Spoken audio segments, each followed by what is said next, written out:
iris and retinal recognition. Biometrics, which analyzes the complex and unique characteristics of the eyes and can be divided into two different types. यानी कि iris and retinal यानी कि हमारी eyes के dependent यानी कि eyes का हम लोगों का यानी कि एक पासवर्ड जिससे हम लोग सेट कर सकते हैं, जिसमें फर्स्ट वन कौन सा है? Iris biometrics. Iris is the coloured band of tissue that surrounds the pupil of the eye. An iris recognition system uses a video camera to capture the sample while the software compares the resulting data against stored templates. यानी कि इसमें क्या रहेगा कि हमारे जो आइरी यानी कि हमारे जो आइज़ है उसके आउटसाइड जो हमारे टिश्यू होते हैं, जो कलर बैंड हम लोग जो देख सकते हैं, भाई ये हम लोग जान सकते हैं कि भाई ये रेड कलर है या ग्रीन कलर है. इसमें क्या रहेगा कि जो हमारा वीडियो कैमरा होगा यानी कि सिस्टम में किस तरीके से का जो कैप्चर करेगा वीडियो कैमरे का थ्रू उसके सॉफ्टवेयर उसके थ्रू वहाँ पे उसका कंपैरिजन करेगा और रिजल्टिंग डेटा यानी कि जो भी हम लोगों ने उसमें स्टोर करवाया होगा उसके थ्रू यहाँ पर वो क्या करवाएगा अपने हिसाब से, यानी कि जो भी हम लोगों ने डेटा फर्स्ट टाइम जब भी डेटा इंसर्ट करवाया होगा यस तो उसके साथ यानी कि सॉफ्टवेयर में वो कंपैरिजन करेगा और उसके साथ वो चेक करेगा. अगर मैच हो गया तो आगे आपको ऊपर यानी कि जो भी आपका मीन्स का सॉफ्टवेयर है या फिर कोई भी ऐसा डेटा है वो आप लोग ओपन करके यूज़ कर सकते हो. So that is the meaning of iris biometrics. Clear everyone?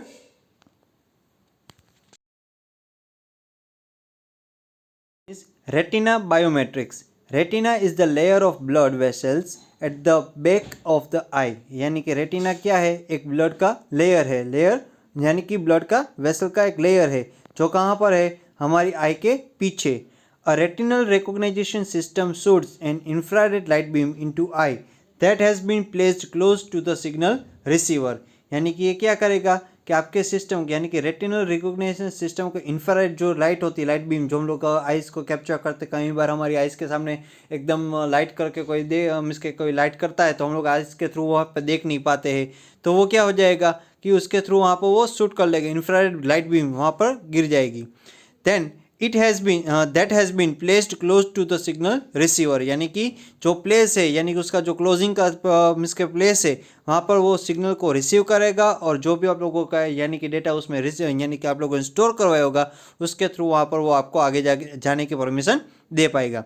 Then the genetic factors are entracked and analyzed by the analyzer to grant access. यानी कि जो जेनेटिक फैक्टर्स है वो इंट्रैक्ट भी करेगा यानी कि उसको एंटर भी करवाएगा और साथों साथ उसके साथ क्या एनालाइज भी उसके साथ वहाँ पर वो करने देगा. और जो एनालाइजर है यानी कि हम लोग इसको उसके साथ वो मैच करके आपको आगे यानी कि उसको ग्रांट यानी कि परमिशन देगा कि आपका जो सॉफ्टवेयर है या फिर आपकी कोई भी फाइल है या फिर कोई भी ऐसे डोर है यस जिसके थ्रू आपको उसको ओपन करवाना है वहाँ से उसको ओपन करवा सकते हो. 4. Iris and retinal recognition. It is advisable to remove eyeglasses and contact lenses.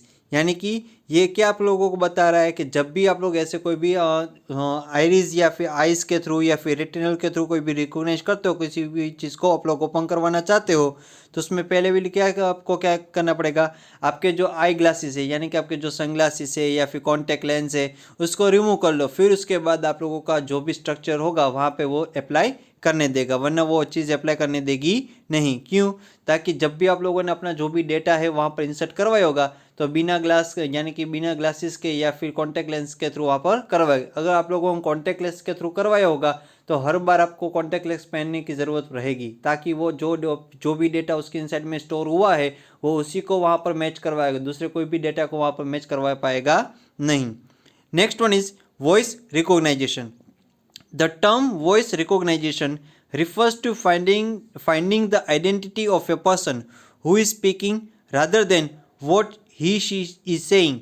Yes, कि वॉइस में क्या रहेगा वो आइडेंटिटी फाइंड आउट करेगा कौन पर्सन है, किसने बोला है, किस तरीके से बोला है, ही है या शी है. यस यानी कि बॉय है या गर्ल है तो उसकी आवाज़ में आप लोगों ने शायद मेरे ख्याल से एक मूवी देखी हुई शिवाजी द बॉस. यस उसमें भी ऐसा है कि कंप्यूटर को मुझे अगर ओपन करना है उसका सारा का सारा डेटा मुझे अगर चाहिए तो उसके वॉइस में यानी कि कोई भी अदर वर्ड्स में आप लोगों को उसके जो भी वर्ड्स है या फिर जो भी आप लोगों ने बोला है उसके साथ वो चीज़ मैच होनी चाहिए. अगर मैच नहीं हुई तो ऑटोमेटिक जो आपका डेटा होगा वो क्या हो जाएगा, क्रैश हो जाएगा. यानी कि पूरा का पूरा डेटा क्या हो जाएगा, लॉस हो जाएगा. आपको कोई भी डेटा वापस मिलेगा नहीं और तब तक आप लोग उसको ओपन भी कर पाओगे नहीं. Recognizing the speaker can simplify the task of translating speech into system that has been trained on a specific person voice, or it can be used to authenticate to or verify the identity of a speaker as a part of a security process. यानी कि recognise क्या होगा कि जो भी speaker है वो simplify करेगा किसके थ्रू, जो भी आप लोगों ने बोला है वो सिस्टम की वॉइस में, यानी कि जो भी सिस्टम ने आप लोगों ने ट्रेन करके उसमें मीन्स के स्टोर करवाया होगा जो भी डेटा आप लोगों की, कि खुल जा सिम सिम, यस। तो ऐसे कई सारी ऐसी चीज़ होती है जहाँ पर हम लोग बोलते हैं तो हमारी एक एक्चुअली आवाज़ उसके अंदर फिट हो गई है, यानी कि उसको एज अ पासवर्ड के थ्रू वहाँ पर सेट कर दिया गया होता है। जितनी बार हम लोग बोलेंगे उतनी बार वो ओपन करके आप, यानी कि उस टाइम आप लोगों को हर टाइम उसको कोई भी या फाइल है या फिर कोई भी सिस्टम आपको एक्सेस करनी है, यूज़ करनी है, तो उतनी बार आप लोगों को उस, यानी कि जो भी आप लोगों ने पासवर्ड रखा है वो आपको बोलना रहेगा। So, system has been trained to specific person voice or it can be used to authenticate, यानी कि उसको वेरीफाई भी करेगा, ऑथेंटिकेट भी करेगा कि आप वही हो कि नहीं हो, as a part of the security process. यानी कि कई बार हम लोग देखते हैं कि हमारी जो फिंगर है, अभी तो हम लोग फिंगरप्रिंट के थ्रू वहाँ पर पासवर्ड रखते हैं, फिंगर जब तक नहीं लगेगी सही तरीके से तो आपका जो मोबाइल फ़ोन है या फिर कोई भी ऐसी सिस्टम है वो ओपन होगी नहीं, यस। अदरवाइज क्या करना पड़ेगा, अगर आप लोगों ने 3 से 4 बार आप लोगों ने गलत दे दिया तो ऑटोमेटिक आपको यहाँ पर 30 सेकंड्स या 50 सेकंड्स का वेट करना पड़ेगा, उसके बाद आप लोग वापस उसको यूज़ कर पाओगे। तो सेम थिंग ये कि आप लोगों को एज अ सिक्योरिटी प्रोसेस के थ्रू जो भी आप लोगों ने एज अ वॉइस के थ्रू पासवर्ड रखा है तो आपका वो वॉइस आपको मैच होना, एक भी वर्ड अगर आप लोगों ने गलती से इधर उधर कर दिया तो भी वो क्या गलत कर देगा, वो सही कर पाएगा नहीं। Clear? So that is the meaning of voice recognition. Next one is encryption. Encryption is the process of conversion of data and information into a form called ciphertext that cannot be easily understood by an unauthorized people. Encryption का meaning क्या है? Is the process of conversation data, यानी कि जो भी आपकी information है उसको इस तरीके से उसको डिवाइड किया, यानी कि उसको ऐसे प्रोसेस करके डिफरेंट लैंग्वेज में बोला गया है, यस। फॉर एग्जाम्पल मुझे कोई भी वर्ड आपको बताना है तो मैं आपको क्या एज अ बोलूँगा कि पेज नंबर 98 उसमें टॉपिक नंबर 16, यस। तो मैं आपको कोई भी चीज़ को ओपन करने के लिए बोलूँ कि पेज नंबर 98 पैराग्राफ नंबर 3 उसमें ये सेंटेंस है या फिर ये वर्ड है, तो मैं ऐसा नहीं बोलूँगा, लेकिन क्या बोलूँगा 98 3 4 3, यानी कि आपको उसका प्रोसेस, यानी कि आपको ये चीज़ अगर पता नहीं होगी उसका डिस्क्रिप्शन कैसे करें, यानी कि डिक्रिप्शन कैसे करना है, तो किसी को पता चलेगा नहीं कि आप लोगों ने क्या कोड वर्ड में क्या बातचीत कर ली। तो यहाँ पर इंक्रिप्शन क्या है, is a cipher text that can not be easily understood by an unauthorized people, यानी कि जिसको पता होगा वही उसको यानी कि अप्लाई कर पाएगा, जिसको नहीं पता होगा उसको यानी कि उसको कोई भी चीज़ समझ में आएगी नहीं कि आप लोगों ने क्या बोला, पासवर्ड बोल दिया कि नहीं बोला। That is the meaning of encryption. Now, same for the decryption is the process of converting encrypted data back into its original form so that it can be understood. यानी कि decryption का meaning क्या है, the process of converting the encrypted data, यानी कि जो भी हम लोगों ने इंक्रिप्ट करवाया है उसका प्रोसेस, यानी कि ओरिजिनल फॉर्म में हमें वो डेटा चाहिए तो उसको डिक्रिप्ट भी करवाना ज़रूरी होगा, ताकि जो भी मैंने यहाँ पर मैसेज दिया है या फिर जो भी मैंने चीज़ बताई है वो चीज़ आप लोगों को समझ में आनी चाहिए, सो वी कैन अंडरस्टूड, यानी कि हम लोग उसको समझ सकते हैं। The use of encryption decryption is as old as the art of communication, यानी कि ये चीज़ कब यूज होती थी, ओल्ड ऑफ कम्युनिकेशन, यानी कि वो चीज़ अभी यूज नहीं होती लेकिन वो पुराने जमाने, is the art of the communication. In older day at the time of war, a cipher, often called as code, was employed to keep the enemy away from obtaining the contents of the transmission. यानी कि older day, यानी कि जब भी war का timing होता है तब हमारे जितने भी कम्युनिकेशन सिग्नल्स होते हैं वो कैसे हो गए होते हैं, बंद हो गए होते हैं, ताकि जब भी हमें कोई भी किसी पर्सन के साथ या फिर एनिमी को पता ना चले कि हम लोग क्या बातचीत करें, हमें कोई भी नोटिस देनी है या फिर कोई भी ऑर्डर देना है, तो हम लोग इसी चीज़ का यूज़ करते हैं ताकि हम लोग इजीली उसको समझ सके। ये चीज़ शायद आप लोगों ने देखी होगी, मेरे ख्याल से मूवी आप लोगों ने कोई भी मूवी में देखा होगा कि वो टिक टिक करके, आप लोगों ने कई बार सुना होगा कि ये टिक टिक करके आप लोगों को वो चीज़ बताई गई होती है। जैसे मूवी एक थी Ghazi, yes, the Ghazi attack, yes, उसमें ये चीज़ आप लोगों को बताई गई थी कि उसका कम्युनिकेशन किस तरीके से होता है ताकि सामने वाले पर्सन को पता ना चले क्या है और क्या नहीं है। Simple cipher include the substitution of letters for numbers, the rotation of letters in the alphabet, and the scrambling of voice signals by inverting the sideband frequencies. Yes, इसमें क्या होता है कि लेटर ऑफ नंबर्स हम लोगों को पता है 26 लेटर अल्फ़ाबेटिकल होते हैं. Yes, in the English dictionary में, that's all of you know. लेकिन आपको अगर कोई भी वर्ड बताना है या फिर कोई भी स्पेलिंग बताना है तो हम लोग कैसे बताएंगे कि मेरा स्पेलिंग होता है BHAVYA. तो यानी कि मैं पूरा का पूरा स्पेलिंग नहीं बोलूँगा, या फिर ऐसा बताऊँगा कि मुझे अगर कोई भी वर्ड बताना है तो मैं अपना स्पेलिंग बोल दूंगा, या फिर मैं आपको बोल दूंगा इसका +2 करना है यानी कि बी का +2 यानी कि CD. तो हमारा फर्स्ट लेटर जो बी होता है उसकी जगह पे क्या करना पड़ेगा, आपको डी करना पड़ेगा. सो that is the meaning of, यानी कि ये चीज़ आप लोग लेटर ऑफ नंबर्स में, या फिर कोई भी आपको मैं नंबर बताऊंगा 26, 13, 4, तो 26 पे कौन सा लेटर आता है, Z. 13 पे कौन सा लेटर आता है, तो XYZ में जो भी होता है वो लेटर. तो वहाँ पर उसके हिसाब से आप लोगों को वहाँ पर स्क्रैम्बलिंग किया गया होता है. So next one is some complex cipher works according to sophisticated computer algorithms that rearrange the data bits in the digital signals. यानी कि कुछ ऐसे भी कॉम्प्लेक्स एल्गोरिदम्स होते हैं जो रीअरेंज करेंगे डेटा को यानी कि बिट्स में, कैसे, डिजिटल सिग्नल्स के through. Now for example take a look at the following code. Yes, यहाँ पर आपको एक कोड दिया हुआ है JOGPSNBUJPO QSPUFDUJPO. कुछ भी आपको समझ में आया होगा नहीं. Do you understand the code और does it make any sense? No, because it is a return in encrypted form. यानी कि किस में लिखा हुआ है, इंक्रिप्टेड फॉर्म में, ताकि हम लोगों को इसको पता नहीं कि क्या दिया गया और किस तरीके से दिया. If you know the decipher, you can decipher it.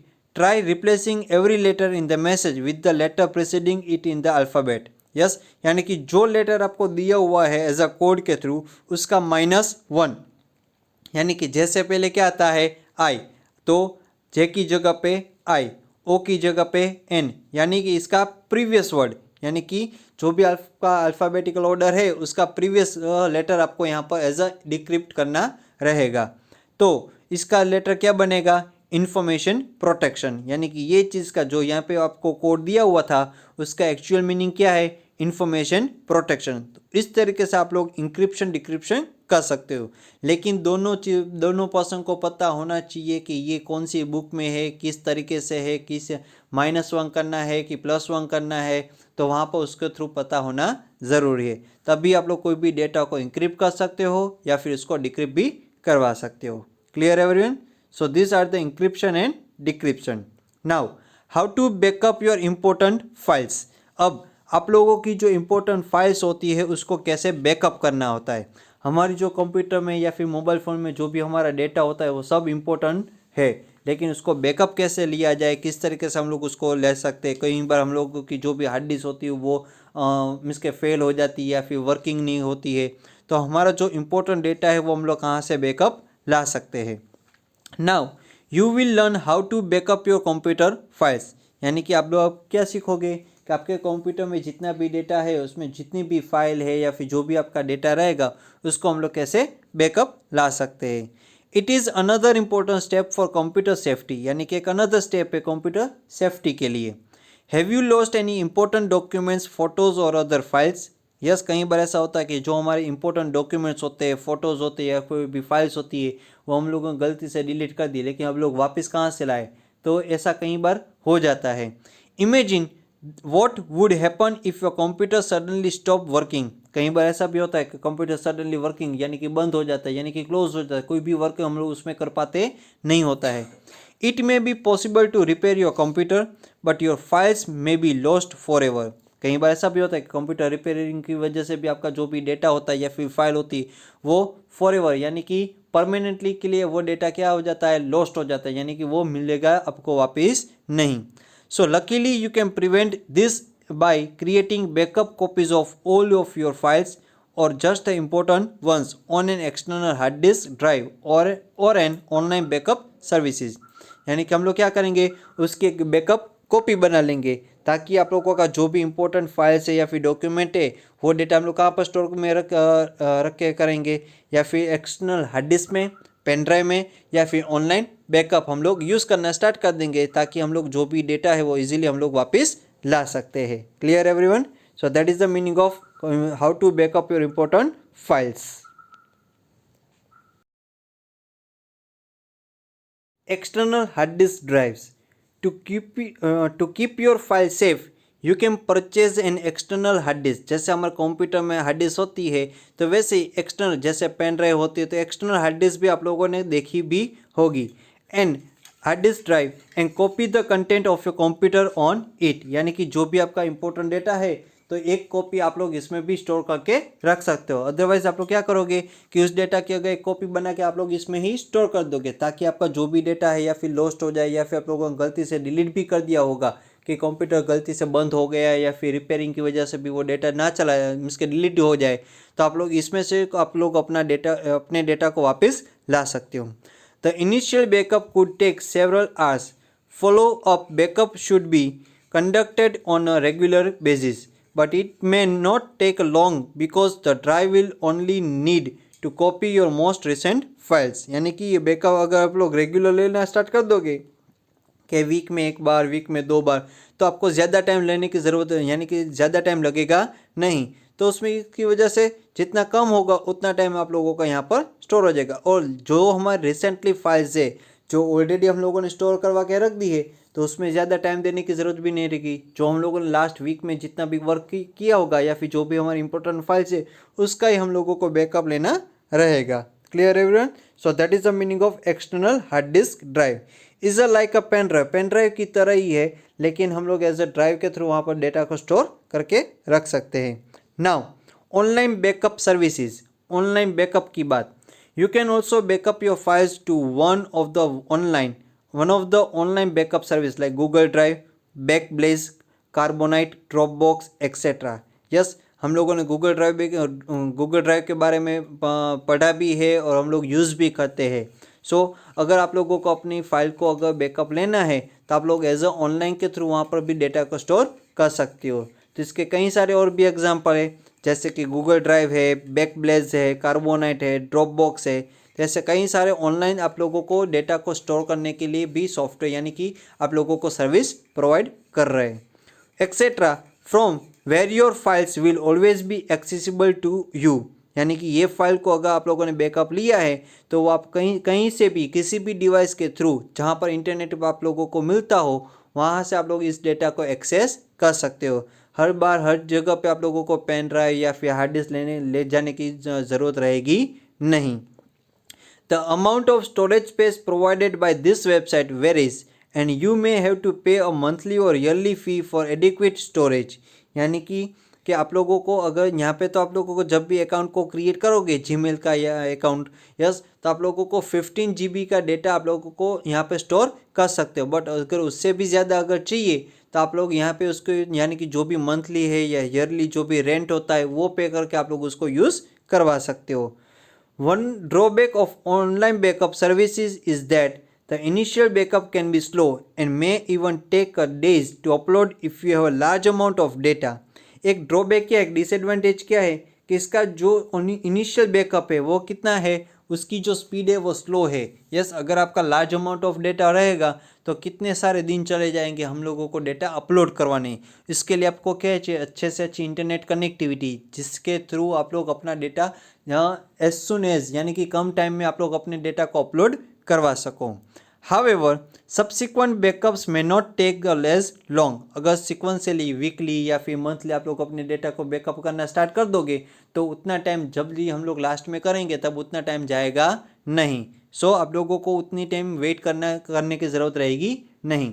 जैसे कि अभी हम लोग व्हाट्सअप में यूज़ करते, जो भी हमारा डेटा है हम लोग अपना बैकअप ले लेते हैं पूरे चैट्स का, जो भी हमारे इसके फ़ोटोज़ होते हैं जो भी हम लोगों ने व्हाट्सअप में सेंड किए या फिर किसी ने हमको सेंड किए, उसका हम लोग रेगुलरली बैकअप ले लेते हैं, ताकि अगर हम लोग अपने डिवाइस को भी चेंज करें तो तब भी हम लोगों को पूछा जाएगा, do you want to backup your data, do you want to receive means का आप लोगों का जो बैकअप लिया है वो आप लोगों को यहाँ पर रिस्टोर करना है नए डिवाइस में, तो ऑटोमेटिकली आप लोग उसको रिट्राई कर सकते हो। क्लियर? सो ये ऑनलाइन बैकअप की वजह से आप लोग अपने डेटा को वापस ला सकते हो। नाउ अदर मेंटेनेंस टेक्निक्स, अब कुछ और टेक्निक्स है जिसके थ्रू यानी कि उसको मेंटेन करना ज़रूरी होता है। To keep your computer running smoothly it is important to keep files and folders uncluttered. Yes, कि अगर आपका कंप्यूटर स्मूथली आप लोगों को वर्क करना है तो आपकी जो फाइल्स है या फिर फोल्डर है उसको क्या करना पड़ेगा, अनक्लटर्ड।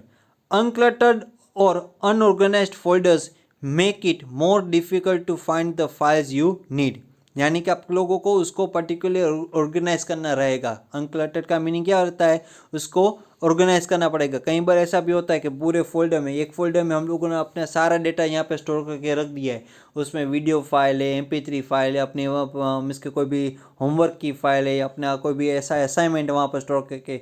तो जब भी हम लोगों को उसकी ज़रूरत रहेगी तब हम लोग उस डेटा को फाइंड आउट करना, यानी कि हम लोग को ज़्यादा टाइम लगेगा, डिफ़िकल्ट रहेगा उसको फाइंड करने के लिए। यस, जब भी हमें ज़रूरत रहेगी तब। So additionally unwanted files can eventually fill up your hard disk drive which will make your computer slower and more difficult to use. उस टाइम पे हम लोग क्या करेंगे, यानी कि हमारा जो कंप्यूटर है या फिर हमारी जो हार्ड डिस्क ड्राइव है वो उसका वर्क जो रहेगा वो कैसा हो जाएगा, स्लोअर हो जाएगा, यानी कि ज़्यादा टाइम लगेगा और हम लोग डिफ़िकल्टी, यानी कि जब भी हम लोग उसको यूज़ करना है तब हम लोगों को डिफ़िकल्टी यानी कि रहेगी। There are few things that you can do delete unwanted files and improve your computer's performance. यानी कि ऐसी कुछ थिंग्स है जहाँ पर आप लोग अपनी अनवांटेड जो भी फाइल्स है तो उसको डिलीट भी कर दिया करो और आपके कंप्यूटर को स्मूथली, अगर इसको इम्प्रूव यानी कि स्मूथली वर्क करना है तो आपका कंप्यूटर इम्प्रूव भी हो जाएगा। So first of all is the delete files. उसके बारे में ज़्यादा बताने की ज़रूरत नहीं, because you all of you know very well delete files का मीनिंग क्या होता है। If you have a unwanted files you can delete them manually and move them into recycle bin then empty the recycle bin. जैसे कोई important यानी कि unwanted कोई भी फाइल्स होती है जो हम लोगों को के वर्क की नहीं, काम की नहीं है, तो आप उसको क्या कर लोगे, डिलीट की के थ्रू आप लोग उसको डिलीट कर दोगे और वो फाइल कहाँ पर चली जाएगी, रिसाइकल बिन में, यानी कि is one type of dustbin में। और उस रिसाइकल बिन को आपको रेगुलरली एम्प्टी यानी कि उसको क्लीन भी करना रहेगा। Clear. Next one is disk defragmenter. Next one क्या है, डिस्क डीफ्रेगमेंटर।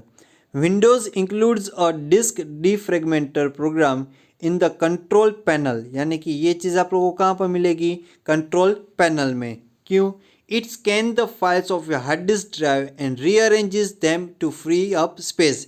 जैसे हम लोग मोबाइल में फ्री अप स्पेस करते हैं, जो हमारी जंक फाइल्स होती है या फिर हम लोग क्लियर कैचे कहते हैं उसको, तो वैसे ही यहाँ पर भी आपके कंप्यूटर में जो रीअरेंज यानी कि आपके कंप्यूटर को पूरा का पूरा वो स्कैन करेगा और उसके जब आपके जितनी भी फाइल है आपके हार्ड डिस्क ड्राइव में उसको रीअरेंज करके जो भी अनवांटेड चीज़ है उसको फ्री अप यानी कि फ्री अप स्पेस में कन्वर्ट कर देगा।